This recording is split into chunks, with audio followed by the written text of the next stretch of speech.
do go ahead and read them. They'll be for your this online activities for this week as well as the board play.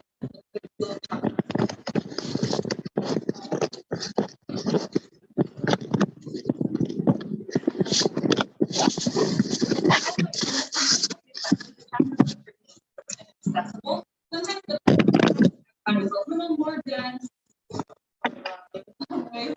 But the Lord's Improving and Anderson will have very not heavy reading and very sort of relatable. Looks at class, what it looks like this method.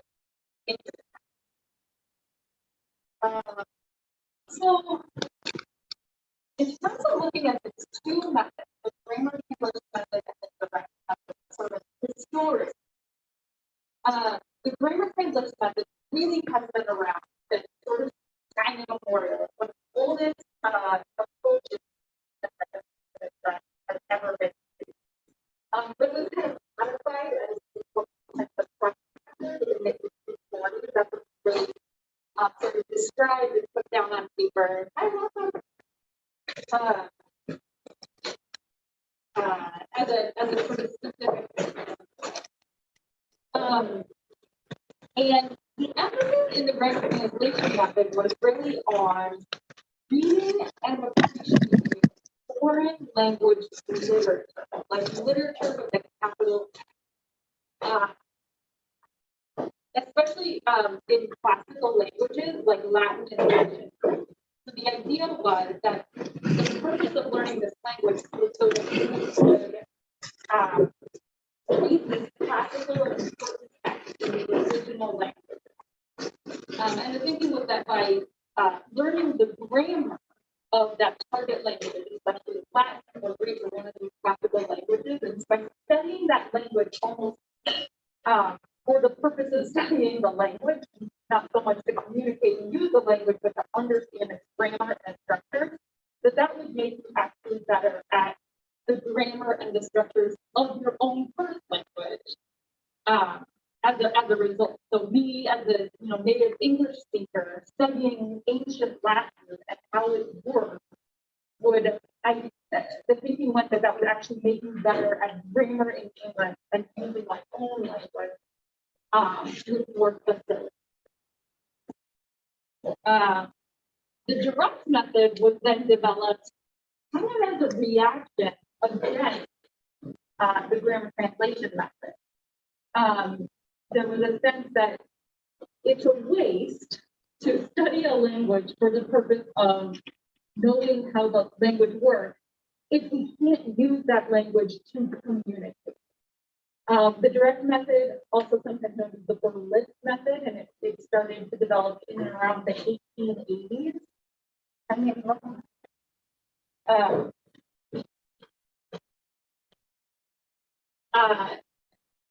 The sense was that if the grammar translation method doesn't prepare us to actually use that L2, the second language, to communicate, we want to go in the opposite direction. So instead of translating, which I'll go into more, but the grammar translation method works was it was a huge focus on reading and writing and taking a text in, say, the Latin, translating it to your own first language, like English, or the other way around, taking a text in English and then translating into Latin, doing a lot of, like the name says, translating back and forth. In the direct method, the thinking was that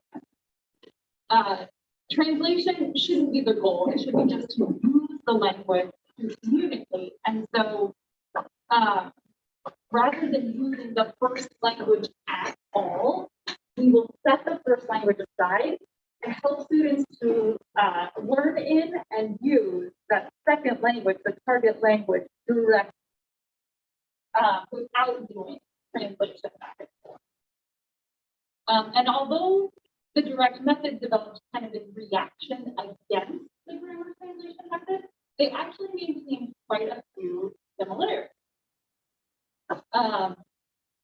So we'll look today at a lot of what those similarities were, And then cases where they started to diverge. Things that were more distinct about the two. The first similarity between the grammar translation method and the direct method was really around the role of the teacher. So in the grammar translation method, the teacher was very much the controller, the authority of classes. The teacher was directing all activities and was sort of thought to be the holder of the knowledge, the one who was able to sort of dispense information. We also see that the teacher would be directing all activity and correcting all errors.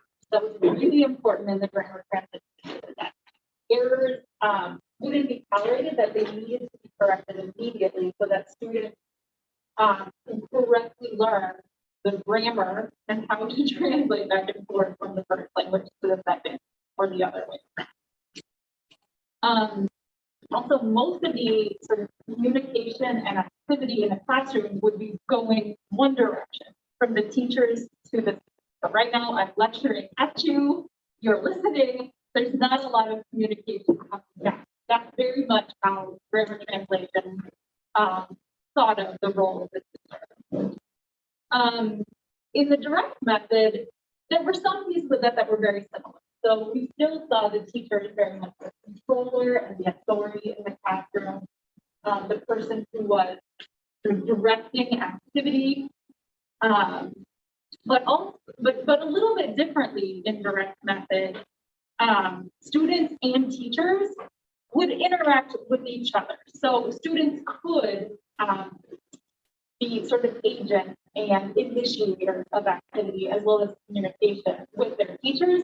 And differently than grammar translation, in the direct method, students were encouraged to communicate with each other. Students are more like sort of partners in the teaching and learning process as far as the direct method went. Because again, the purpose was different. So the purpose of grammar translation was to learn to translate documents and become very refined users of grammar to read literature in ancient languages.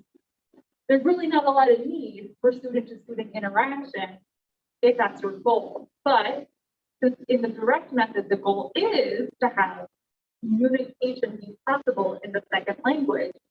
In that case, student-to-student interaction was very much encouraged. And like I said, all the students and teacher interaction going both ways.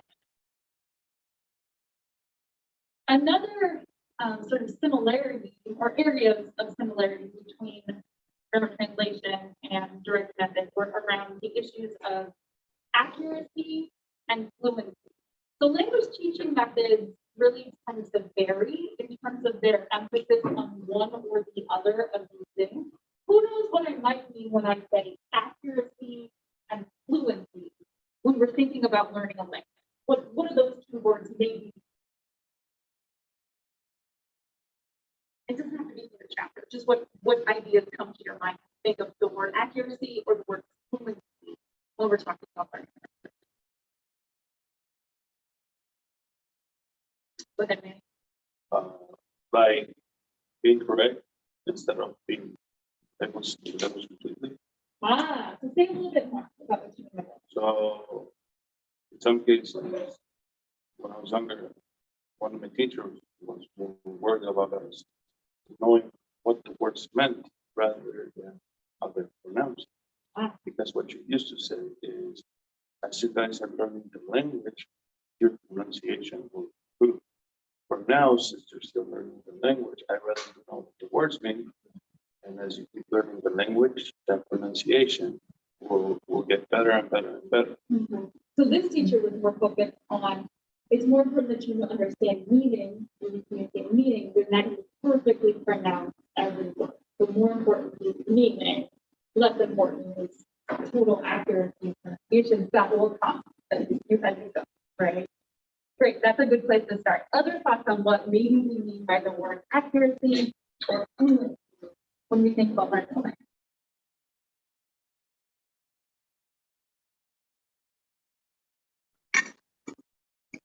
Or just take them one by one. Accuracy.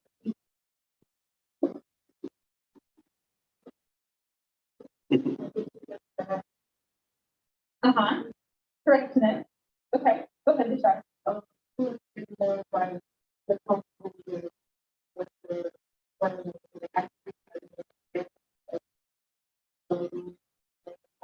Yeah, so both of you are really correct with that. That when we say accuracy, we usually mean when it comes to language learning, not making mistakes, right? So pronouncing things very, very well, using grammatical forms correctly, putting sentences together in ways that are sort of by the book accurate, correct, so far as maybe grammar goes. Fluency, to what you said, Nick, is often when we talk about someone speaking a second language, we say that they're fluent in that language.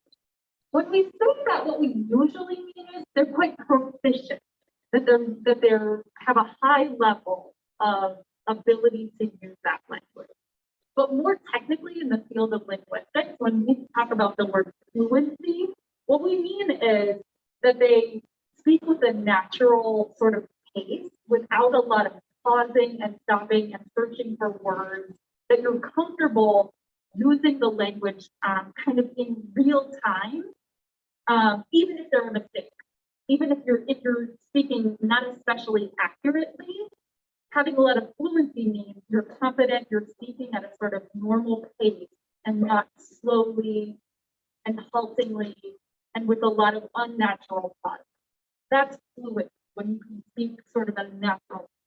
So accuracy versus fluency are sometimes kind of pitted against one another because it's very hard to do both, right? It's very hard to use a second language accurately without errors, but also fluently, which is to say at a natural pace. And most sort of language teaching methods have tended to focus on one or the other. When it comes to the grammar translation method, certainly because as I mentioned, the purpose isn't even to be able to use the language to communicate. The purpose is to be able to translate documents accurately, use grammatical forms correctly, moving back and forth between the first language and the second language, which again was typically a more sort of classical. With the direct method, however, accuracy is also a focus, but in use. So they did want to really focus on correct grammatical forms, good pronunciation, but not so much in reading and writing and translating documents, as more so in using the language to communicate effectively with another person to say something that you want to say to them and understand what they're saying.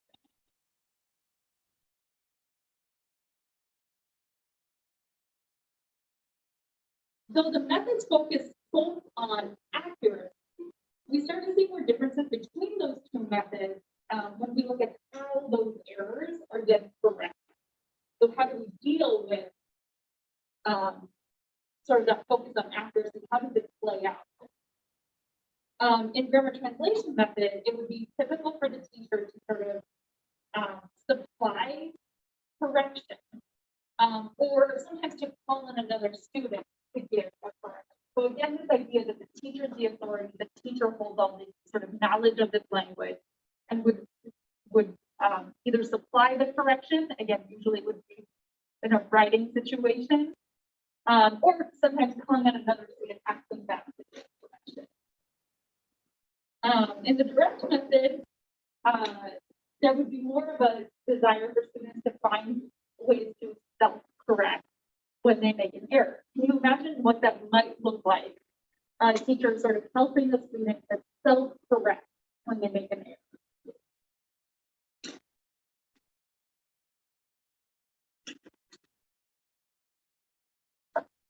Try again. That's close enough, but you made a mistake. Try again. So pointing out to the students that they've made an error, asking them to try again. Or use the same example, the correct example. So let's say the word is lost. So did you do something or did you lost something? good example because that one happens a lot. I know. Yeah, go ahead.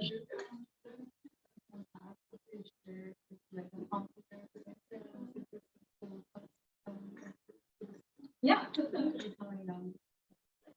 Right, without necessarily saying, it's not it, then how, sort of cluing the student in, how confident are you about that answer? Maybe the goal of the whole class. Sometimes too, a teacher would do that with sort of a questioning tone, so, you lost it, or sorry, you lose it? Like, sort of with that rising intonation, question intonation, you lose it?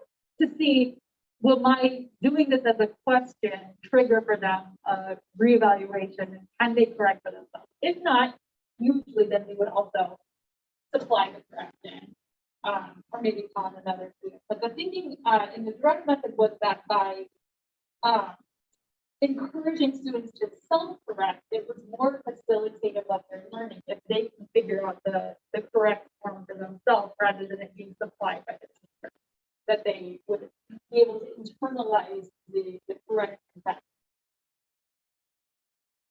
And as I kind of mentioned so far, one of the most important areas of difference between grammar translation and direct method was just the purpose for learning the L2. When I say L2, have you learned that in other TESL classes thus far? You have, okay. So L2.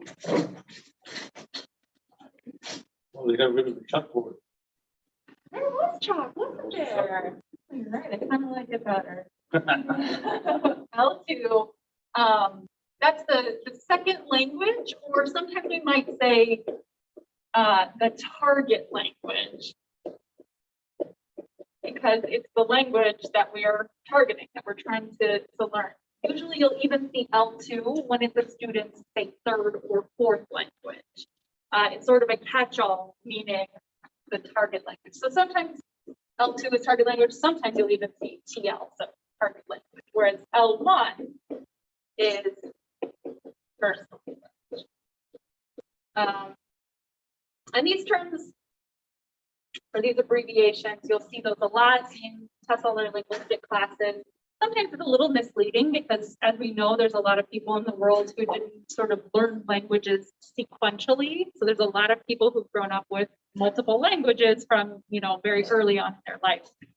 And it can be hard sometimes for someone to tell you what's their first language because they've always been multilingual. But that's kind of a framework that we often talk in when it comes to language learning.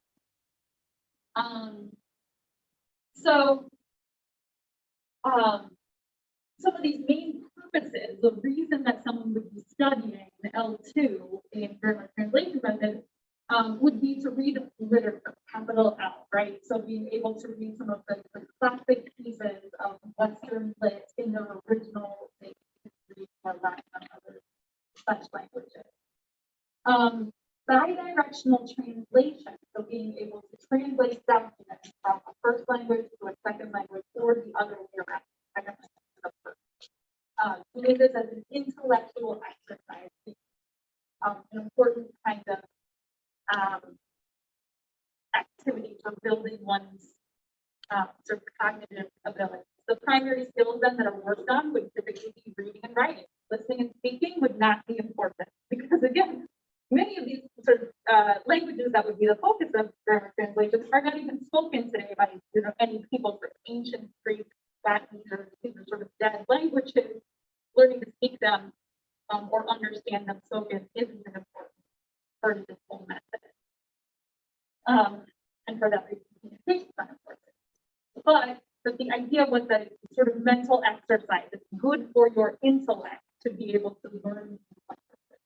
And there has been a focus on, when we think and talk about grammar translation methods, it really did focus initially on those ancient languages. However, grammar translation method and a lot of the sort of techniques that were part of it is still very much alive and well in language teaching today. I can say that for many of you, this might have even been how maybe your second language in high school was taught to you, was by a lot of focus on memorizing lists of vocabulary words, looking for cognates and being able to translate maybe sentences back and forth into German or French or whatever language you chose at middle school and high school.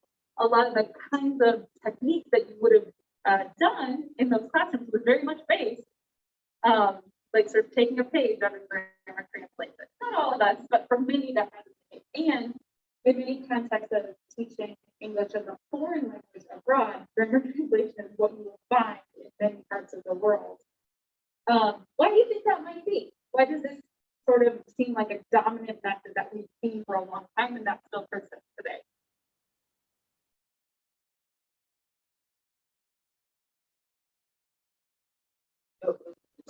Mhm.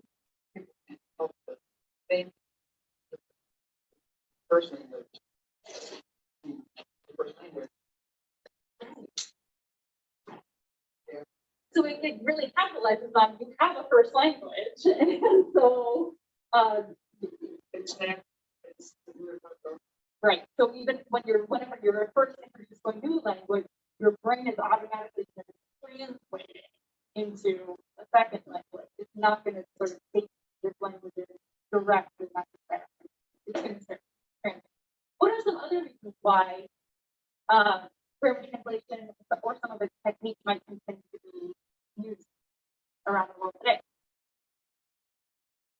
I think it's easier to pick up words. Okay.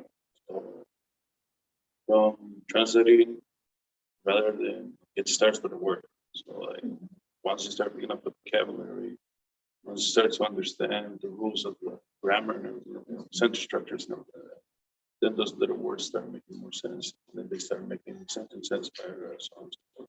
So once you kind of get a handle on some of the grammar structure, being able to sort of put the pieces into place like a puzzle almost, starts to become easier, and then you start to recognize it better. Yeah, I think that's true, and I think also it is a method that's kind of easier for teachers, quite honestly. There's a really right answer and a wrong answer. You can easily grade students' homework. Okay, they did this part wrong. We're needing to work on these particular grammar structures. And for people teaching, say, people teaching a language which is not their first, often teachers are not necessarily super confident using that language. So if it's a very sort of straightforward reading and writing kinds of exercises, they themselves, as the teachers, don't necessarily need to be especially good at communicating in that language. But that's not the focus of this method anyway. Go ahead, Becky.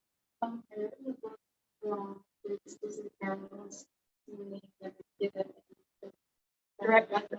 But isn't it to some extent necessary how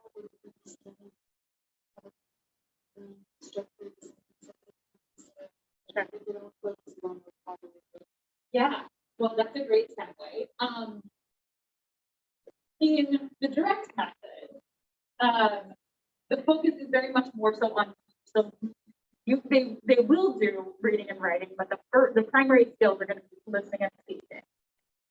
Because the whole purpose, the reason that someone would learn a second language is to be able to use it to communicate. So interacting in the else is more important. But to your question, to your point about classroom language and grammar, so I'll answer that question very, very so these are two kind of other categories that we might compare these to. In terms of classroom language or what language we're using in the classroom.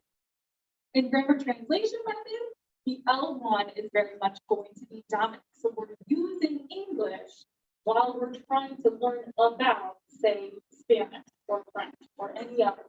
We're using a lot of L1. What might be some of the advantages or disadvantages of doing so?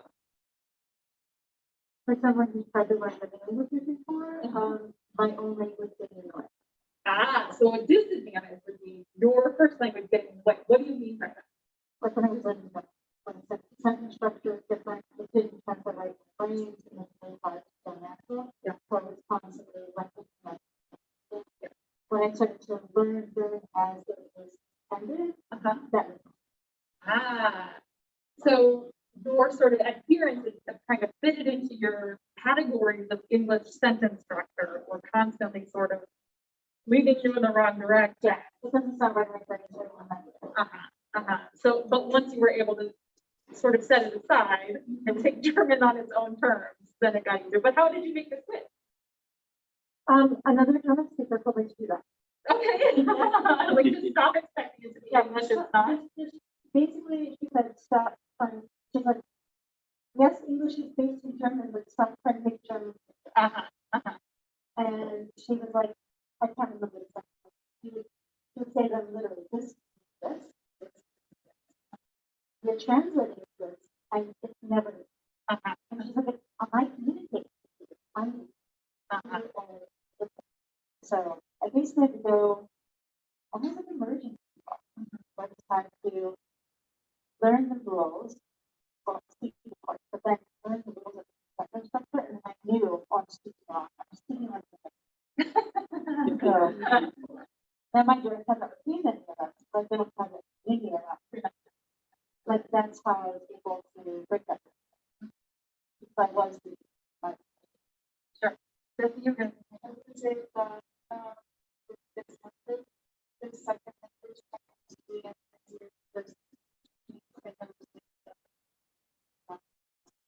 yeah, so sometimes using a lot of your first language and then sort of doing this comparative method, you're learning more about your first language, you're able to recognize the differences between these structures and use both sort of on their, hopefully on their terms. So sure, there could be advantages and disadvantages. The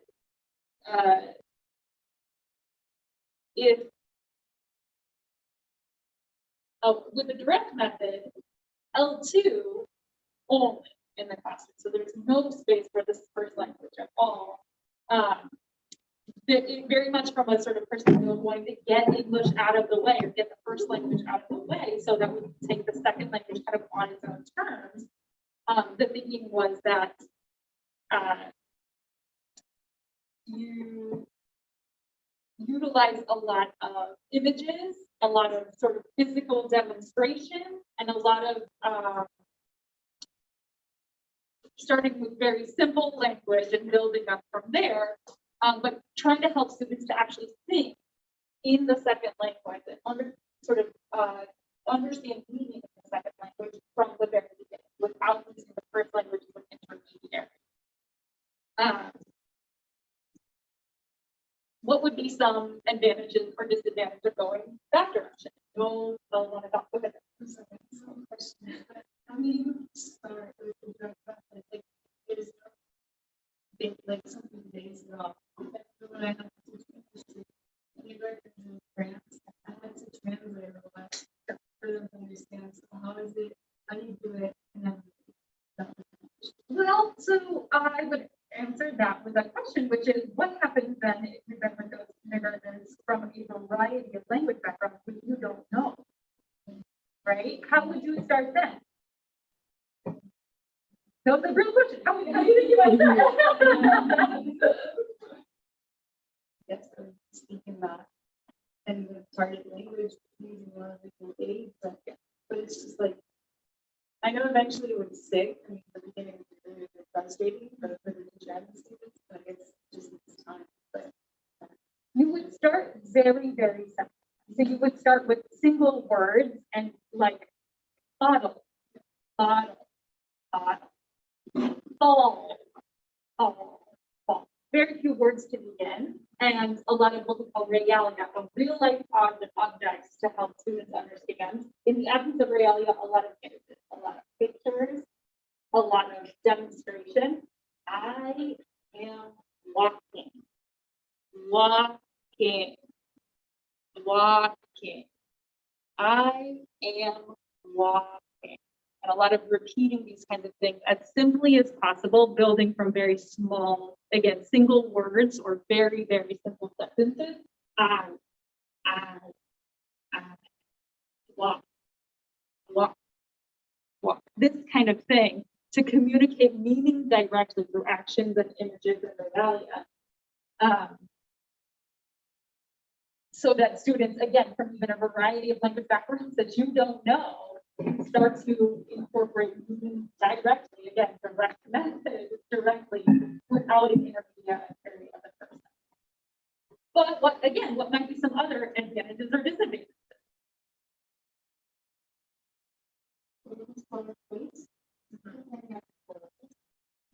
I used to, and when we come to the working classroom, and so a lot of people better because they already knew what something well was. And so until they do advanced school, this is learning from Yeah, being like it was thousands of have right. Right, so in some senses, being in a situation where you are using the L1, sometimes that L1 can provide a bridge from what students know to what they don't in the L2. But in some cases, that ends up being the L1 gets in the way of directly understanding the L2, and yet they can be much slower, right, from the start.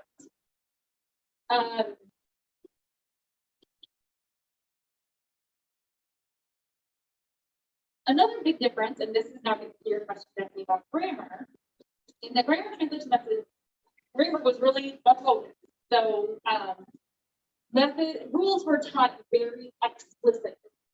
And the approach was deductive, which means that we teach students how to put the pieces together really explicitly.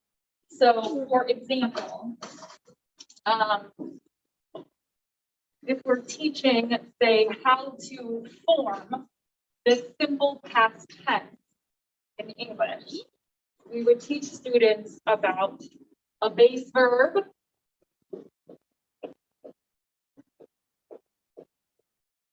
and then adding an ed ending.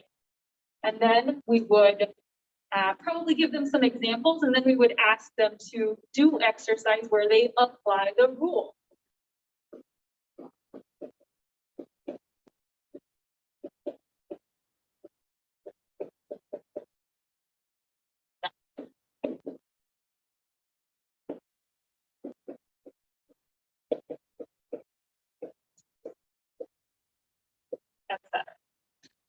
And we would teach these forms explicitly. And in grammar translation, the focus would be on the form, less so the meaning, although the meaning would have to be taught as well. So sometimes we forget when we teach, for example, simple past tense, it's not just about adding an ed ending, but it's about helping students understand we use this when we're talking about things that already happened and are done. So yesterday, when we do that with a lot of time words, yesterday, last week, last year, when I was little, timed words and phrases that help students to understand and put into context. That's when we use this. So in grammar translation, you teach the rules, and then it's very explicit, and then we ask students to apply the rules in a deductive way. Here's the rule, apply it to words like walk, jump, etc. With the direct method, they would not teach these forms explicitly. They would use these forms with plenty of examples so that students can then start to recognize the patterns on their own and use them, perhaps without ever being able to articulate the rule. They might not be able to explain the rule, but they can use it in the same way that we all do with our first languages, right? So no parent sits down their toddler and explains to them, when we're talking about yesterday, we put this ed ending on the base verb. We don't do that, right? But over the course of their, infanthood and early childhood, a million times they hear yesterday. Sorry, my handwriting is not great. But I tried to fast. We played at the park. We jumped off the slide. We searched for our friends. Whatever, going on and on. Over the course of the child's life, they hear so many examples of the use of a past tense ending like this, that they, at some point, incorporate the pattern and use it without ever thinking about it, without ever being able to explicitly explain that's what they're doing and that's what the rule is. It's the same idea with direct method, that we give students enough examples in a more inductive and implicit process that they are able to discover the patterns inductively and then be able to apply it. What might be some advantages or disadvantages to one way or the other? Grammar translation, we're teaching the rules really explicitly. We're telling students, this is how you put the pieces together. Now you try. In direct method, we give them enough examples that they start to recognize the pattern and use it without necessarily needing to think about the pieces. What might be advantages or disadvantages of either? Let's start. I don't think the goal. I mean, I don't need to learn everything from this. Maybe I need to learn so I definitely start understanding more about that. And I don't feel like my goals are different. So a big piece might be, what are our students' goals? What is the reason for learning this method? And therefore, what kinds of forms, like we said, we need to make sure that they are able to have mastery over. So it's a lot of business type language, a lot of business vocabulary, and maybe probably very accurate written language, and it's probably spoken also, but on the role of that person. So maybe it's different. Also, in that case, well, I'll come back. But what might be some other advantages or disadvantages of one or the other kind of approach to teaching the grammar? Question. Yeah. I confused them. I know. Which one was which one? So deductive is the first one, where you do base verb plus ed, giving the rule, thinking of it almost Giving like the rule. math, right? Giving the rule, asking then the students to apply the rules. Inductive is just lots of examples till eventually they recognize the pattern, even if they couldn't then tell you the rule. They don't need to tell you the rule, they can just use the pattern. So the problem with inductive is that sometimes people don't understand the rules. That's one of the biggest things, that students are understanding the rules and instead of discovering or finding it out by themselves. They end up used to then know what to do. Mhm. And the problem with the deductive is that sometimes we give them too much information, then it ends up in a similar situation where they don't know what they're doing, but they can do it. Yeah. So they can mimic it rather than learning. That's it. Yeah, so I think those are both great points. So with inductive, especially, it can just take longer, honestly. So if it's, if a student has a long time to be able to integrate a lot of new patterns of usage, inductive learning of grammar forms can be much more effective. But in the interim, while they're still in that process of integrating those patterns, they may not understand and they may just be using them wrong, right? Whereas on the other hand, with with grammar translation, if you're explicitly giving the rules and it's more of a deductive approach, that can just be a lot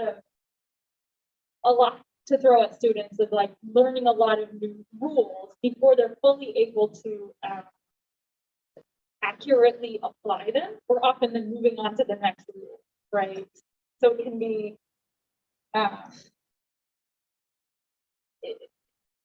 advantages and disadvantages. Go ahead, Tony. I just recognize it. But based on how you introduce yourself, and then Okay,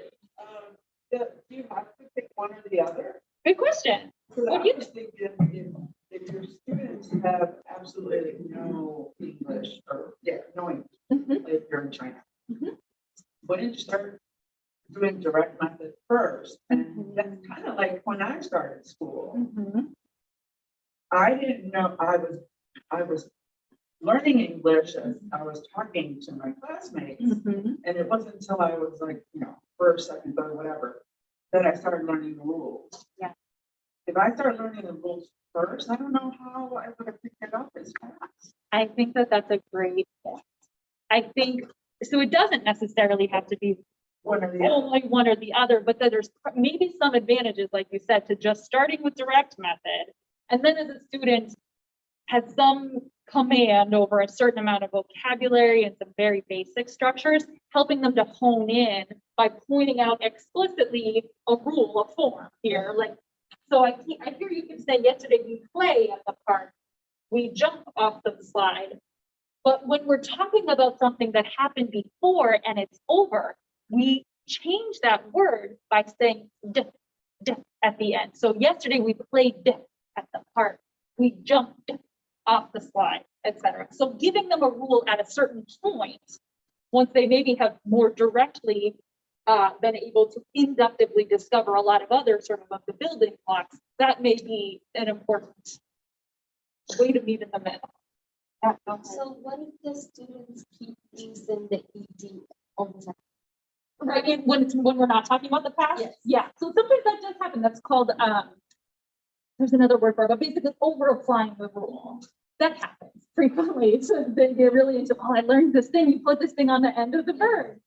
Then I think that that's an approach where we might either do kind of like we were talking about before, seeing if the student can self-correct. Was it yesterday? Did this happen in the past and it's over? Oh, so you just play every Saturday? Well, in that case, we don't have to put the t at the end. We just use that t at the end when we jumped last week. But if it's something you're doing every week or all the time, then we just play.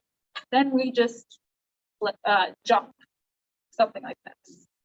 But yeah, I mean, you will find students sometimes feel like, oh, we've mastered this thing. Now I'm just throwing it out there.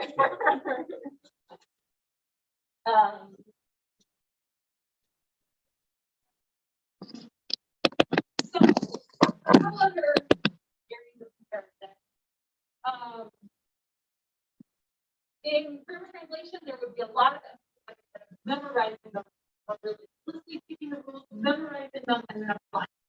Doing a lot of different practice, a lot of reading, writing, that. And importantly, a big part of this is recognizing someone with a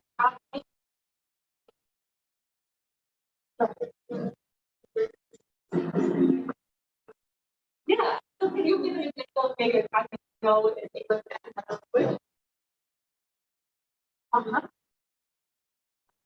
Yeah. Yeah, great, exactly. Who knows another text with the English and another two? Okay. To and then in my language use it. Oh, that's interesting. So that's actually not a kaimate then, because a kaimate would be a word that sounds very similar and means the same thing. That would actually be what we might call a false friend, where we think it means the same thing because it sounds similar, but it doesn't. It throws us off the track. What would be another example of a kaimate? There's a lot in Spanish. Library, Like, but that's not in English. I was gonna say that's another false friend, right? Because we have library in English, but libreria is bookstore. No? Or biblioteca is library? It depends on the place. Okay. Libreria, where I was born, it also meant the library. Oh, okay. So So- different regional versions of Spanish would be the I different. believe so, but biblioteca or libreria would be the same. It's the same word. No. That's how we used it where I'm from. The little city where I'm from. So So it can be, so it could be confusing. But the idea is that cognates are helpful in grammar translation methods for recognizing similarity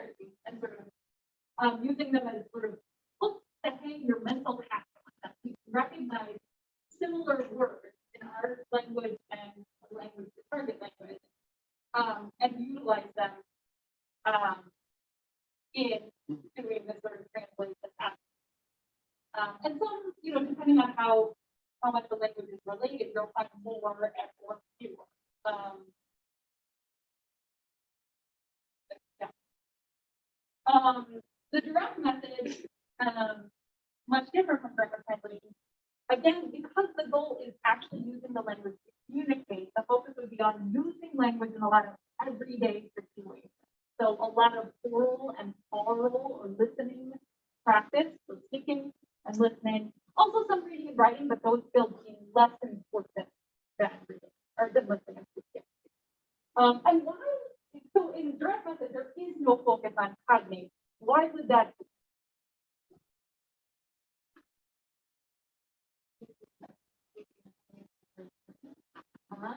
Precisely. So if we're trying to sort of set aside the first language and not deal with it and not let it get in the way, we're also not trying to utilize it to our advantage by using cognition at all. In thinking about these methods' view of culture, in grammar translation method, culture is again sort of literature with a capital L. Very important pieces of literature, fine arts, with very sort of elevated understanding of what's valuable in culture capital. Go ahead. I don't know if this has anything to do with it, but some of my cousins who were so eager to practice their English because they were taking on English courses. I'm assuming now that I know this, that they did the grammar translation method because they could understand what I'm saying, write it, read it really well, but they couldn't speak it.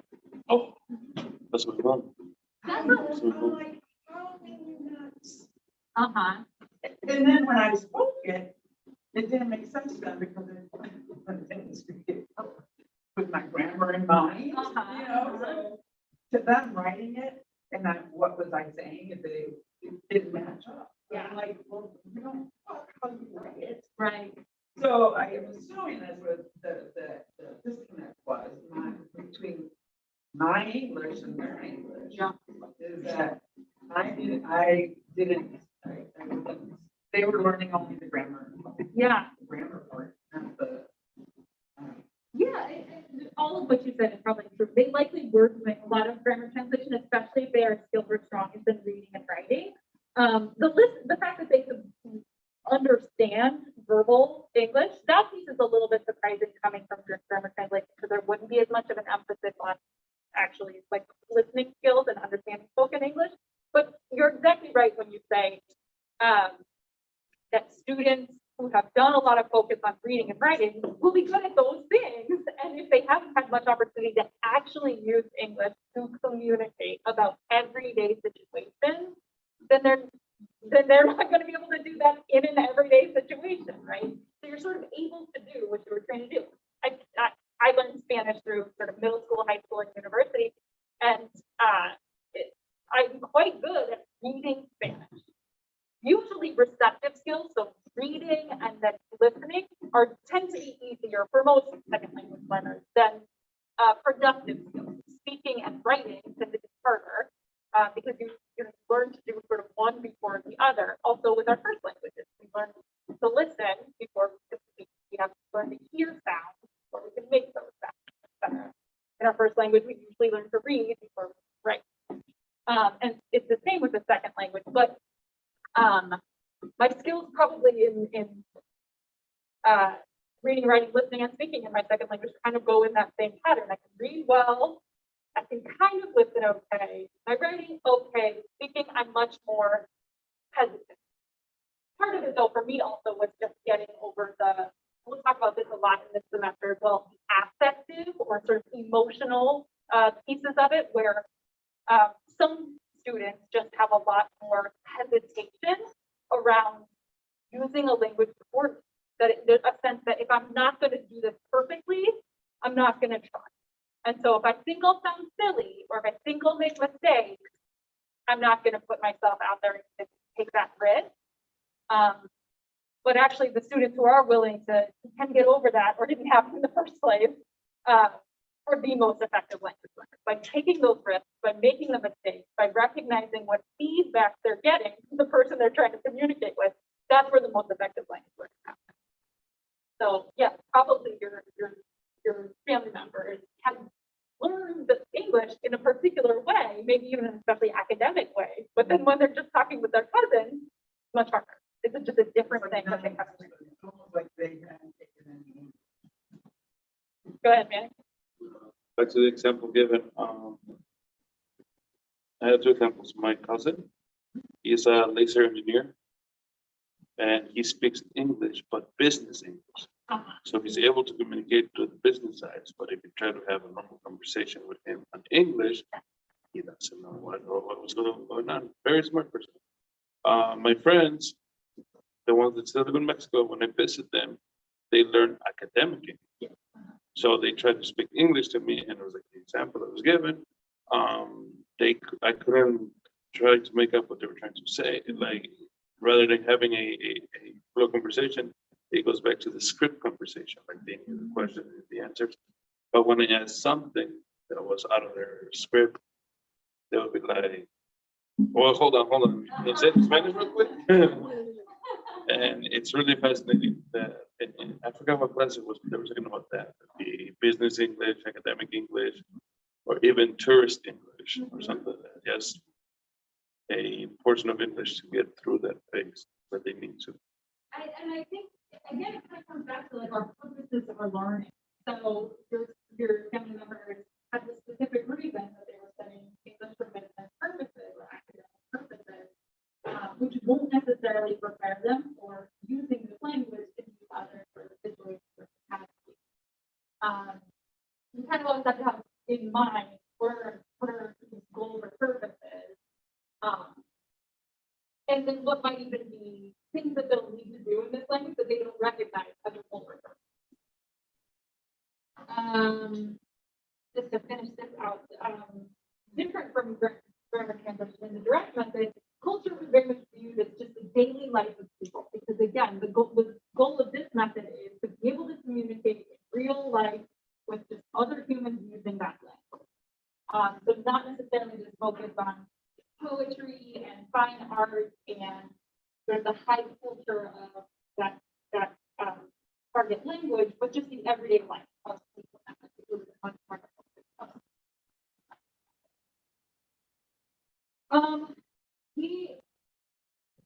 This happens at the 255. Is that right? Okay. So we'll watch a few minutes of a demonstration of the grammar translation method of Mandy and then another short video of the direct method from English. And we'll talk a little bit about it.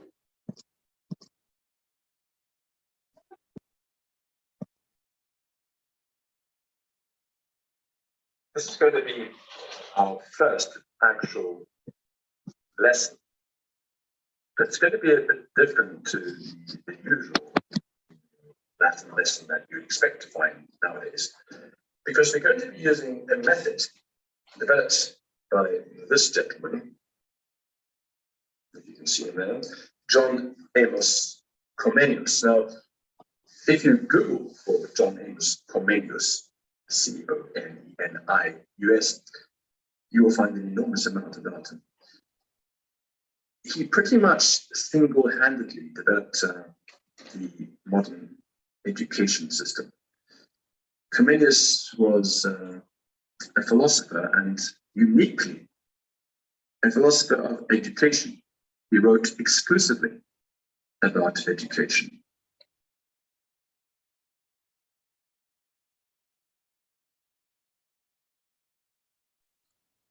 And much of what he had to say, and much of his material, is still of very great relevance to us. Now, he was talking about teaching Latin at a time when a student really, if he wanted to get anywhere in life, needed to have pretty good Latin skills. Universities throughout Europe, whatever country you were in, the lectures were given in Latin, whether you were in Cambridge or whether you were in Paris or whether you were in Bohemia. the lectures at a high level throughout Europe were given in Latin. It was a unified education system. If you wanted to be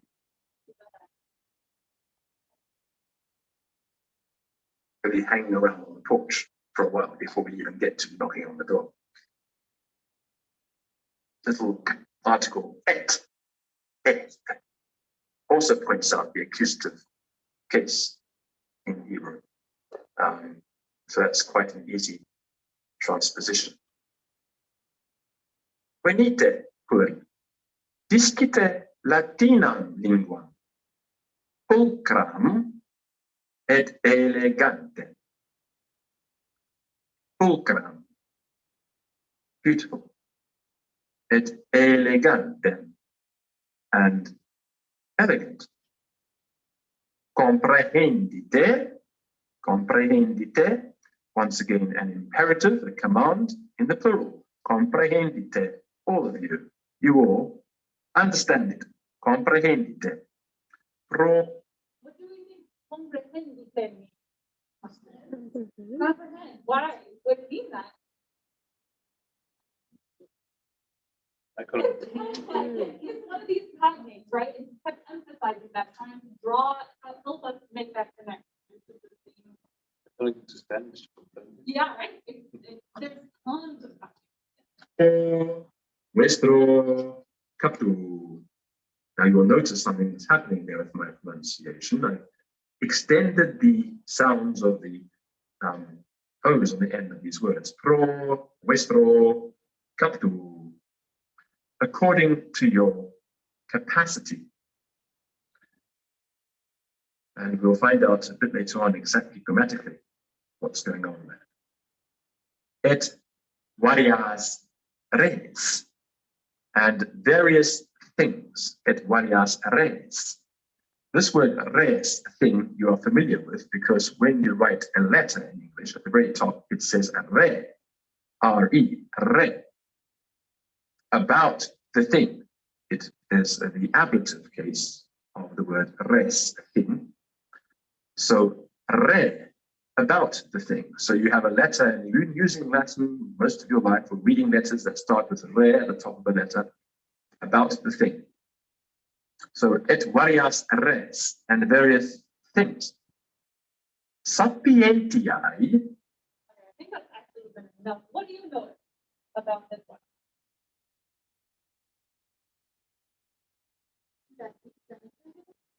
It is translating, so we kept saying a phrase. We say the phrase again and again in Latin, and then we say it in English. What other first impressions do you have about this one?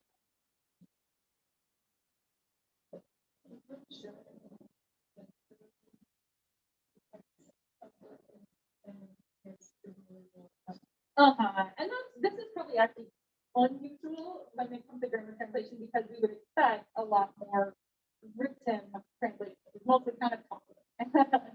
This might just be this guy's style. What else do you know? He's also shown a lot of similarities. Words like going back and forth. Yeah, he's wanting his audience to understand connections. What we see in the Latin. What else?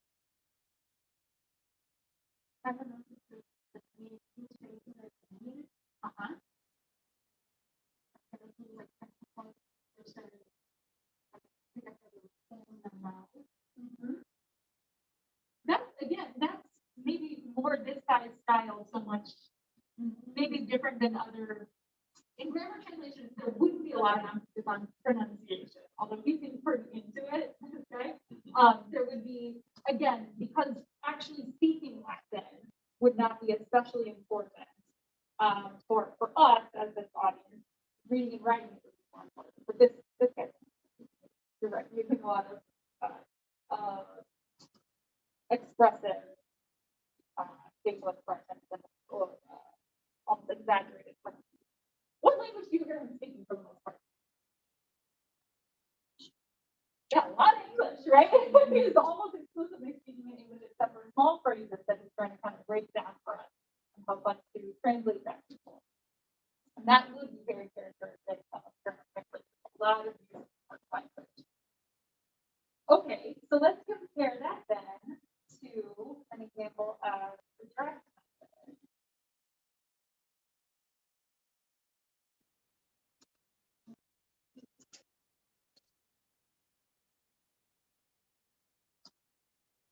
Now this one has subtitles, which is that's a little unusual. Pretend they're not there.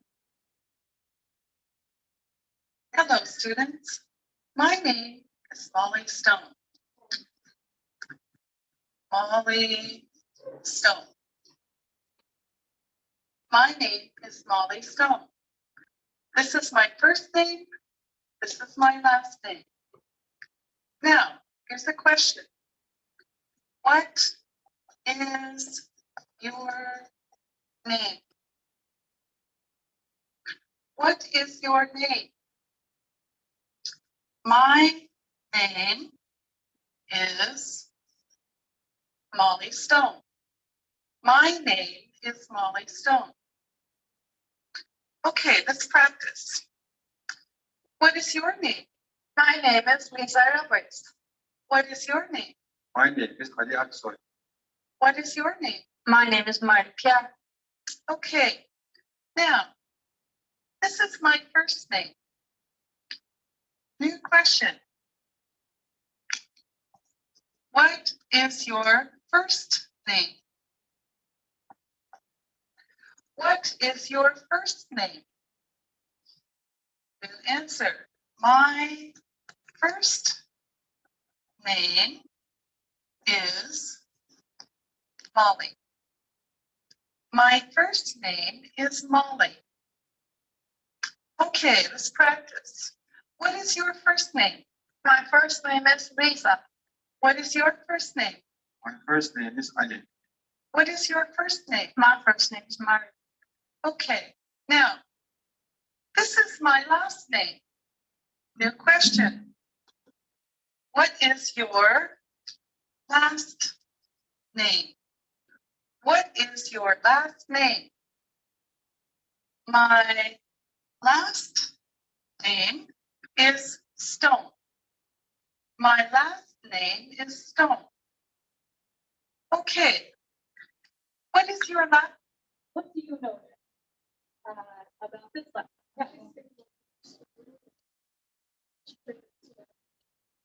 Yeah, so very much, we'll talk about this also probably like a walk doing or speaking slowly and clearly, when you're expecting a student to just sort of do kind of, and then pointing to each word or each student, very specifically slowly.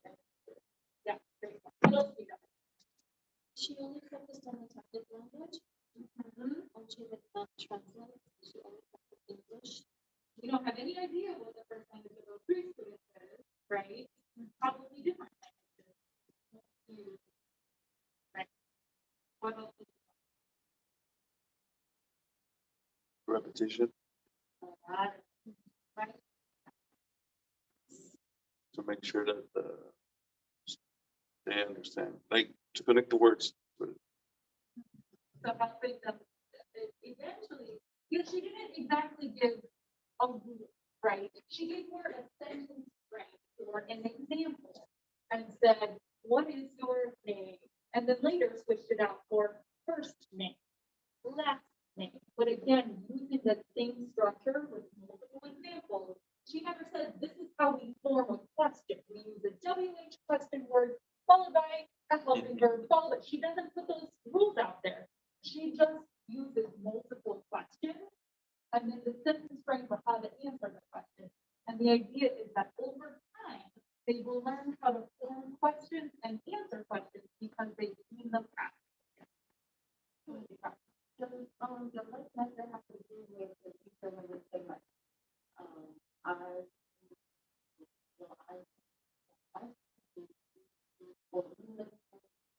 I do, you do, we do, or I do, we do this kind of idea. You'll see a lot more of that in audio vocal method when we get to that very soon, but this idea of a lot of repeat after me and repeating over and over again, that's very much the feature of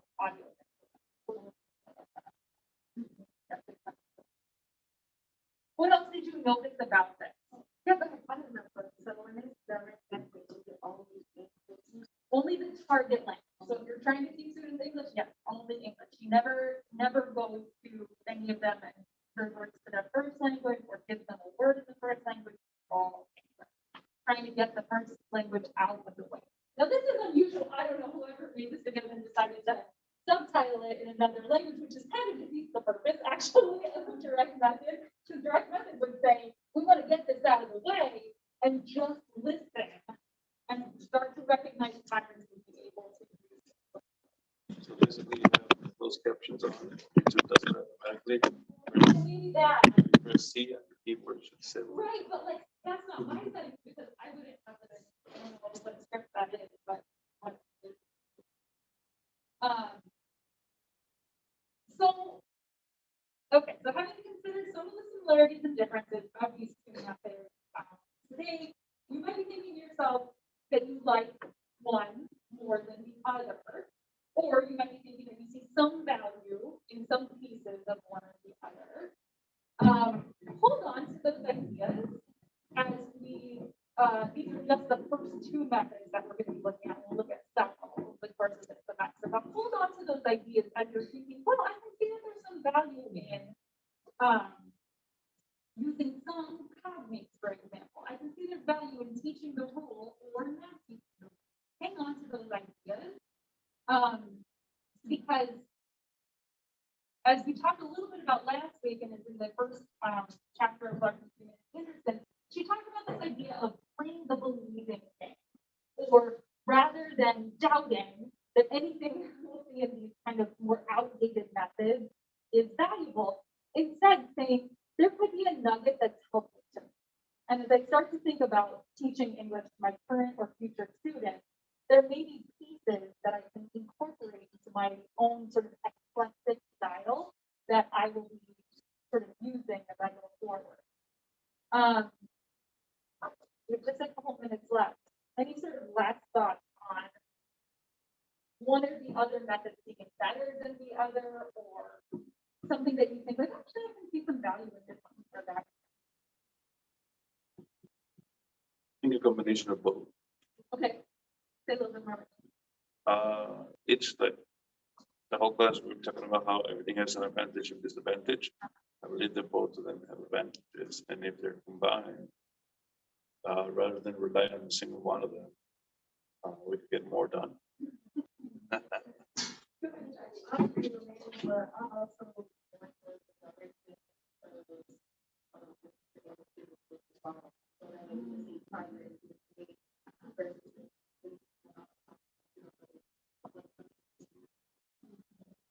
think that's one really important point in terms of direct method versus direct method. That direct method is very much focused on he actually wants them to be able to communicate in this language, and they're not going to be able to do that unless you have them using it and being part of actually sort of participating in the learning. Whereas for grammar translation, it's a lot of sort of like you do, yeah. I guess it's better for students to learn the second language, because if you keep going back to this language, they're gonna just keep speaking the first language instead of actually learning the new language. If there's no real impetus to ever practice the second language, there is a strong temptation to stay where they're staying uncomfortable, right? And so that could be a real sort of.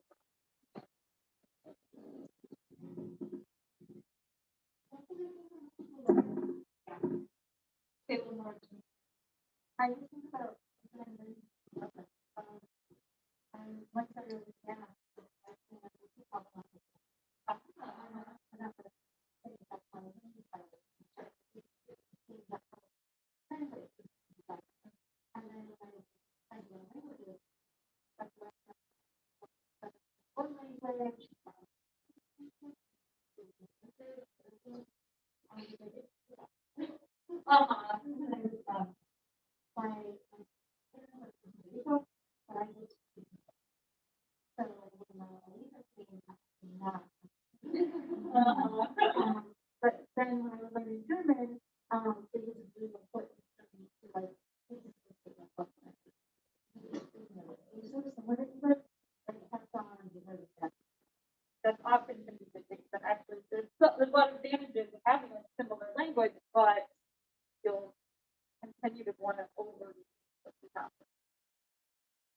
point is great about students have different learning styles and different intelligences that some of these methods play better to than others. And so a lot of it kind of does depend on their students. So we'll be talking about that more in this chapter as well. All right, well, time is up. Please make sure that you have a look at the task list in week 2 for all assignments and activities for this unit. And let me know if you have any questions. Then I will see you next Tuesday. So it's online. Yeah, it is, but it's, each week, pretty much every week from this point out, there is on my computer. Yep.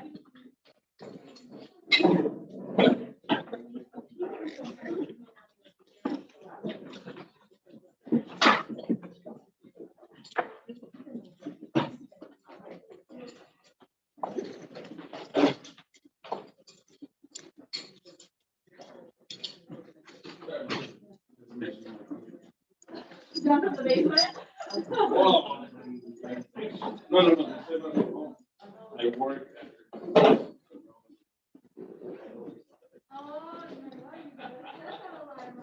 No, that's the thing. That's like even 5 minutes, 7 minutes over